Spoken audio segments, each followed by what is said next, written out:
I'm 78 years old, and I know my time is limited. At 73, I let others convince me my peace was just loneliness in disguise. That mistake nearly cost me everything. What I learned will change how you see solitude forever. When I meet someone new, the conversation always ends up in the same place. They tilt their head slightly to one side and ask me something they think is kind. Arthur, don't you get lonely living like that? Sometimes they say it tenderly, sometimes almost in a whisper, as if they were talking about an illness they didn't want to name. But behind the question, there's always another question, the one nobody dares to ask out loud. Why are you alone? And for a long time, I started to believe them. I started to think that maybe they were right, that living alone at this age meant something was wrong with me, that the only way to prove I was still living was to find someone to share whatever time I had left. So when I turned 73, I made a decision that, looking back now, I recognize as the biggest mistake of the last decade. I started dating again. But before I tell you how I got there, I need you to understand the life I had built. Because what I built wasn't something that happened by default. It was a choice. My wife, Margaret, passed away when I was 69.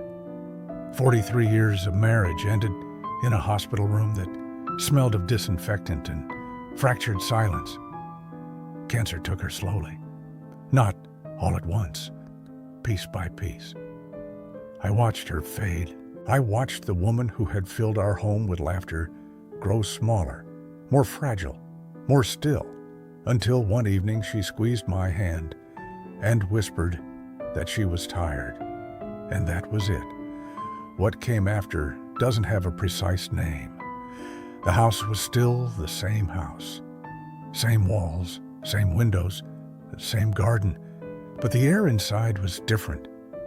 The silence wasn't peaceful. It was heavy.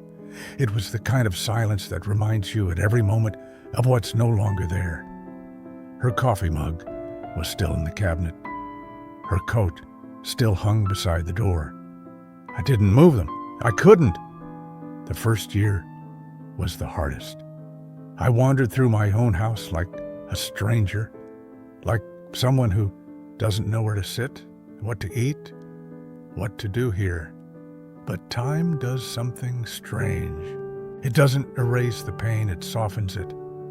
It slowly moves it to a different place inside you.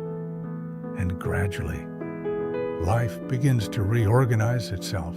I started waking up earlier, 5:30, every single morning. I'd make a black coffee, strong, no sugar, the way I always liked it. And I'd sit on the back porch and watch the sun rise over the trees.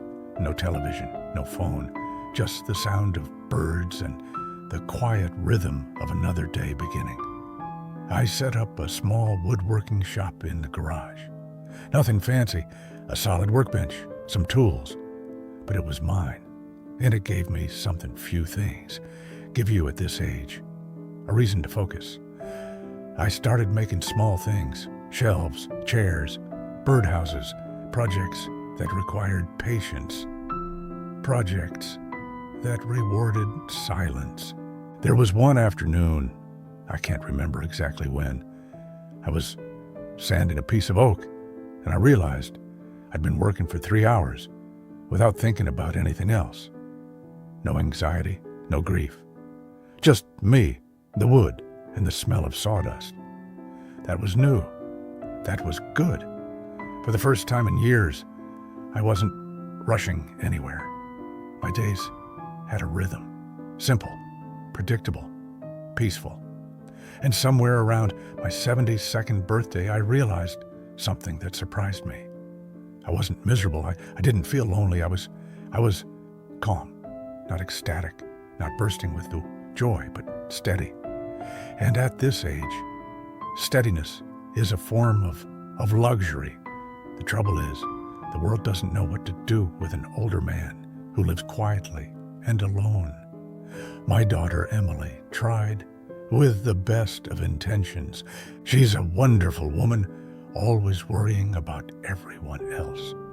When she came to visit, she'd look around the house with that expression children develop without anyone teaching them. That mixture of tenderness and alarm. "Dad," she'd say slowly, "you can't spend the rest of your life alone."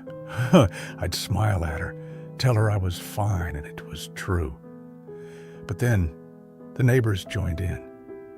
One afternoon while I was collecting the mail, Mrs. Carter from across the street came up to the fence. She told me she had a friend who had recently been widowed. "She's lovely," she said.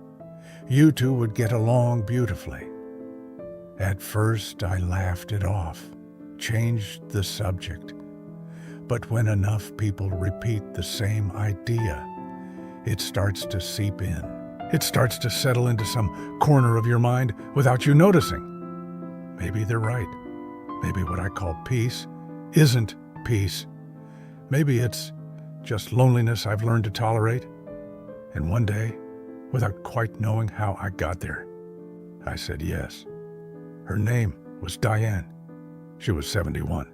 She was lively, full of energy, with a way of talking that filled any room.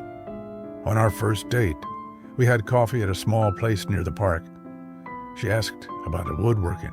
She laughed at my jokes, the good ones and the bad ones. She told me stories from her years working as a nurse, stories that had that particular mix of toughness and compassion that only belongs to people who've seen suffering up close. I drove home from that date thinking about her. And that was something I hadn't felt in a long time. Attention, not the kind your family gives you, but the kind that reminds you that you're still a man. We started seeing each other regularly. Dinners, movies, weekend drives. My daughter was thrilled. The neighbors nodded with that smile that says, "Finally." "Good for you," they told me. Life wasn't meant to be lived alone. And for a while, I believed them. But what nobody tells you about dating in your 70s is this. It's not like dating in your 20s. At 25, your life is still flexible. You can mold yourself, adjust, give way without losing too much. At 73, your life is built from decades of habits, routines, preferences, quiet systems that keep everything running smoothly. And when another person enters that system, everything changes. The first thing that changed was my time. Before Diane, my phone rested quietly on the kitchen counter. I used it to check the weather or call Emily. With Diane, the phone became something else entirely. It buzzed constantly. "Good morning. What are you doing? Did you see the photo I sent?" If I was slow to reply, she'd call, "Is everything all right?" At first, it felt flattering. Someone thinking about me, someone asking. Then it became exhausting. I could no longer disappear into the workshop for hours. Even sanding a piece of oak, I felt that quiet tension in my pocket, waiting for the next message, the obligation to respond. My peaceful mornings became scheduled conversations. My quiet afternoons became obligations. And slowly, something I hadn't expected began to creep in. Anxiety. The second change was energy. At 73, energy isn't unlimited. You start to realize that your days run on a battery that doesn't recharge the way it used to. Before Diane, my afternoons were calm. I'd read, sometimes take a nap, sometimes just sit and think, which is something people underestimate enormously. But Diane loved activity, shopping trips, long drives, restaurant reservations. events, social gatherings.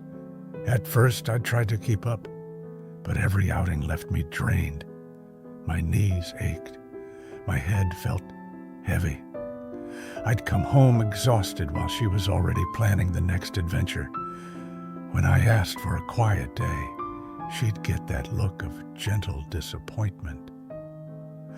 "Life is short," she'd say. "Oh, we have to enjoy it." And she was right. But for her, enjoyment meant constant motion. For me, enjoyment meant stillness. There's no blame in that, only incompatibility. The third change was money. I don't say that with bitterness. I say it because it's real. Dating has a cost. Restaurants, theater tickets, weekend trips, small expenses that add up without you seeing them. I had spent 40 years saving carefully for retirement. My budget was simple, my lifestyle modest. 6 months into the relationship, I checked my bank account and felt something cold in my stomach. The numbers were moving in the wrong direction. I tried to talk about it. She laughed. "You can't take it with you," she said. Maybe she was right. But at 73, you also know something else. There is no second chance to rebuild what you lose.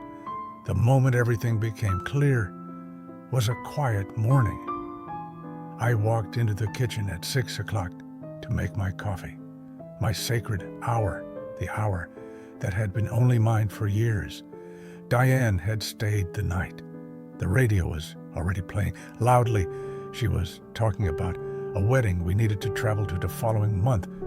Flights, hotel, clothes, plans. I stood there holding the empty mug. Listening to her voice filled a room. And suddenly, I felt something I hadn't felt in years. Invaded. Not her fault. No malice.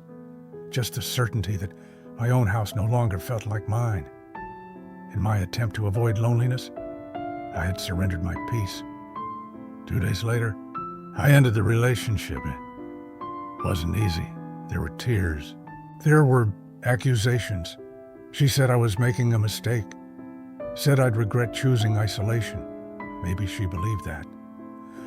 But the moment her car turned the corner and disappeared, something extraordinary happened. The house went quiet again. Not empty, quiet. And for the first time, in months, I took a deep breath. 5 years have passed since then. I'm 78 now, and I haven't dated anyone since that day. Not because I'm bitter, not because I reject companionship, but because I finally understood something most people don't discover until it's too late. Loneliness and solitude are not the same thing. Loneliness is an emptiness. Solitude is a space. Loneliness is what you feel when you need someone and there's no one there. Solitude is what you feel when you're with yourself, and that's enough. This morning, I woke up at 5:30, made my coffee, went out to the porch, watched the sun rise over the same trees it always rises over.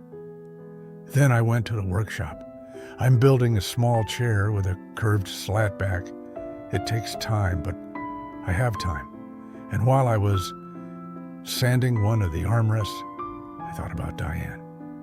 I wish her well. Genuinely. I hope she found someone who loves her with the same rhythm she has. But I found something different. I found that at 78, freedom has a flavor nothing else can imitate. And that the peace I built after Margaret, the peace so many people asked me to give up, was mine. It always was. If this story said something to you, write it in the comments. Do you value solitude, or are you still searching for companionship? I'd love to read your story.